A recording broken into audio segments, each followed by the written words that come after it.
Recoucou. Donc, On vous avait promis un deuxième point de vue de banc au château de Farcheville, c'est oui, ça? Farcheville. Et alors voilà, donc là vous le voyez, il est derrière. Figurez-vous que cette petite merveille a été construite à partir de 1291 par un certain Hugues de Bouville, c'est pas pour rien qu'on est à Bouville, et figurez-vous qu'Hugues de Bouville, c'était le chambellan de Philippe le Bel, et puis de ses fils derrière. Et c'est un personnage qu'on voit dans Les Rois Maudits. Alors dernièrement on a parlé des Rois Maudits parce que Jean-Pierre est décédé, qui jouait dedans le rôle de Robert d'Artois, Robert le Diable, etc.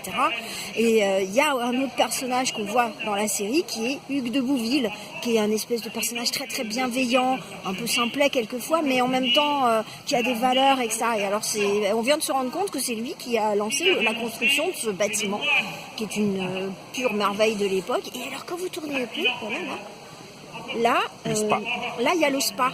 C'est là qu'est le spa. Alors ça aussi c'est très chinoisine, enfin voilà, il y a des chinoiseries dedans, c'est très baroque comme installation. Il y a une piscine à tomber par terre.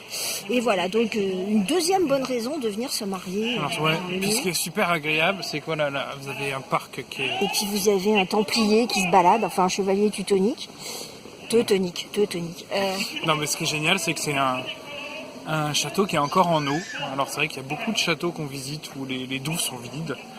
Et là, en fait, toutes les douves sont pleines. Et les canaux marchent. Et les canaux fonctionnent, il y a des fontaines un peu partout. Et donc ça témoigne quand même d'un entretien du château qui est assez faramineux, parce que ça veut dire que les vieilles conduites en cuivre et voilà. en plomb. Donc c'est assez... Non, franchement, c'est sympa comme tout. C'est sympa comme tout, donc on va aller se promener dans le parc. Voilà. Et on vous dit à bientôt. Voilà, coucou.